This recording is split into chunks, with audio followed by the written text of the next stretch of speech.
സംഭവം നമുക്ക് VS സനോജിനോട് ചോദിക്കാൻ വളരെ വിശദമായി. VS സനോജ്, ഇപ്പം ഈ കൂടത്തായി സംഭവം അത് ആദ്യം കേട്ടപ്പോൾ നമുക്കൊക്കെ ഒരു ഞെട്ടലായിരുന്നു. ഇപ്പം ഇതൊരു 14 വർഷത്തെ ഇടവേളയിലാണ് 6 പേരെ ജോളി കൊന്നതെങ്കിൽ ഇത് ഈ കണ്ട സംഭവം ഇത് ഒറ്റ ദിവസം കൊണ്ട് നടത്തിയൊരു കൃത്യം. പിന്നീട് ഈ കുറ്റം മറച്ചു വയ്ക്കാൻ സ്വയം തന്നെ സാഹചര്യ തെളിവുകൾ സൃഷ്ടിക്കുന്നു.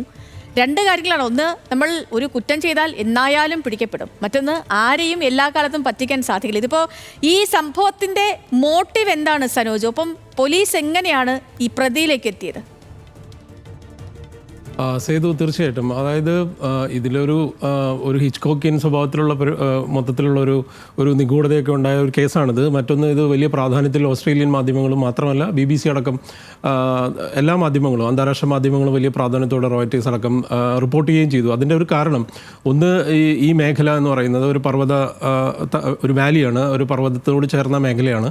അത് അവിടെ പോപ്പുലേഷൻ കുറവുള്ളതാണ്. മറ്റൊന്ന്, ക്രൈം റേറ്റ് വളരെ കുറവുള്ള ഒരു സ്ഥലത്ത് ഇത്തരത്തിൽ 3 പേരുടെ ഒരു ദുരൂഹമരണം ഉണ്ടാകുന്നു. അത് ഈ പറഞ്ഞ പോലെ ഈ അമിനിറ്റ ഫെലോയിഡ് എന്ന് പറയുന്നത് ഒക്കെ കുറേ കഴിഞ്ഞാണ് കണ്ടുപിടിക്കുന്നത്. കാരണം ഇവർ ചെയ്തത് എന്താണെന്ന് വെച്ചാൽ 2015-ഓടുകൂടെ ഈ ഭാര്യയും ഭർത്താവും തമ്മിലുള്ള പ്രശ്നങ്ങൾ വഷളാവുകയും അതിനെ തുടർന്ന് 2023 അതിനു മുമ്പ് 2022 അവർ പിരിഞ്ഞു താമസിക്കുന്ന സാഹചര്യത്തിലേക്കൊക്കെ പോവുകയും ചെയ്തതാണ് അവരുടെ കുടുംബജീവിതം. പക്ഷേ ഇവർക്ക്, അതായത് ഈ എറിൻ പാറ്റേഴ്സിന് ക്യാൻസറാണ് എന്ന് പറയുകയും ആ ക്യാൻസറസ് ആയിട്ടുള്ളൊരു സാഹചര്യത്തിൽ കുറച്ച് ജീവിതത്തിൽ ഒരു സന്തോഷവും എല്ലാവരുമായിട്ട് നല്ല ബന്ധം തുടരേണ്ടതുണ്ടെന്ന് അവർ അഭ്യർത്ഥിക്കുന്നതിൻ്റെ അടിസ്ഥാനത്തിൽ ഒരു പ്രാർത്ഥനയും ഒക്കെ നടത്താം എന്ന് പറയുകയും അതിന് ഒരു വിരുന്ന് ഒരുക്കുകയും അതിൻ്റെ ഭാഗമായിട്ട് ആ വീട്ടിലേക്ക് ക്ഷണിക്കുകയാണ് ചെയ്തത്. അതിനെ തുടർന്നാണ് ഈ സംഭവങ്ങളെല്ലാം നടക്കുന്നത്. അപ്പോൾ ഇതിൽ തെളിവുകൾ ഉണ്ടാക്കാൻ സ്വീകരിച്ച രീതി, മറ്റൊന്ന് ഇതിലെ വിചാരണ നടപടികളിൽ പ്രതിഭാഗം അടക്കം അവർ ഉയർത്തിയ വാദങ്ങൾ, ഇതെല്ലാമാണ് ഈ വാർത്തയെ മറ്റൊരു തരത്തിൽ വളരെ കൗതുകരമായിട്ട് കൊണ്ടുപോയത്. ഇപ്പോൾ BBC പോലും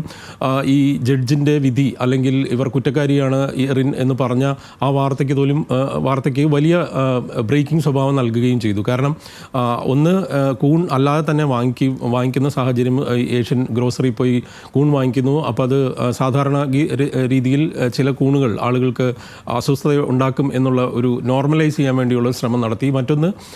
അത് അറിയാതെ ഇനി എന്തെങ്കിലും വിഷാംശം കലർന്നിരിക്കാം എന്നുള്ള ഒരു പ്രതിഭാഗത്തിൻ്റെ വാദം കോടതിയിൽ ഉയർന്നു. ഇതെല്ലാം കഴിഞ്ഞാണ് ഇത് സംബന്ധിച്ച് സ്പെഷ്യൽ ഇൻവെസ്റ്റിഗേഷൻ്റെ ഭാഗമായി ഡിറ്റക്റ്റീവ്സാണ് ഇത് സംബന്ധിച്ച് കൂടുതൽ വിശദാംശങ്ങൾ പുറത്തുവിട്ടത്. കാരണം ഇത്തരത്തിൽ ഒരു അപൂർവ ഇനം മനുഷ്യ ശരീരത്തിൽ ചെന്നാൽ വലിയ അപകടകാരിയായി മാറാൻ സാധ്യതയുള്ള, അല്ലെങ്കിൽ 6 മുതൽ 12 മണിക്കൂറിനുള്ളിൽ ശരീരത്തിലെ കരളിനെയും ഒപ്പം വൃക്കയെയും ബാധിക്കുകയോ അല്ലെങ്കിൽ അതിനിടയിൽ തന്നെ മരണപ്പെടാൻ വരെ സാധ്യതയുള്ളതായിട്ടുള്ള ഒരു കൂണിൻ്റെ ഈ വിഷാംശം എന്ന് പറയുന്ന ആ ഘടകം ഉണ്ടായിരുന്നു എന്നുള്ള അത് ആ മേഖലയിൽ ഉണ്ടായിരുന്നത് ഡീഹൈഡ്രേറ്റ് ചെയ്ത് കൊണ്ടുവന്ന് ഈ ഭക്ഷണത്തിൽ ഉൾപ്പെടുത്തി എന്നുള്ള നിരവധി കാര്യങ്ങൾ പിന്നീടാണ് വെളിപ്പെടുന്നത്. ഏതായാലും ഇതിൽ കേസിൽ വിധി കുറ്റക്കാരിയാണെന്ന് പറഞ്ഞു. പക്ഷേ എന്തായിരിക്കും ശിക്ഷ എന്നുള്ളതാണ് ഇനി ലോകം കാത്തിരിക്കുന്നത്. അതിന് വലിയ വാർത്താ പ്രാധാന്യവുമുണ്ട്.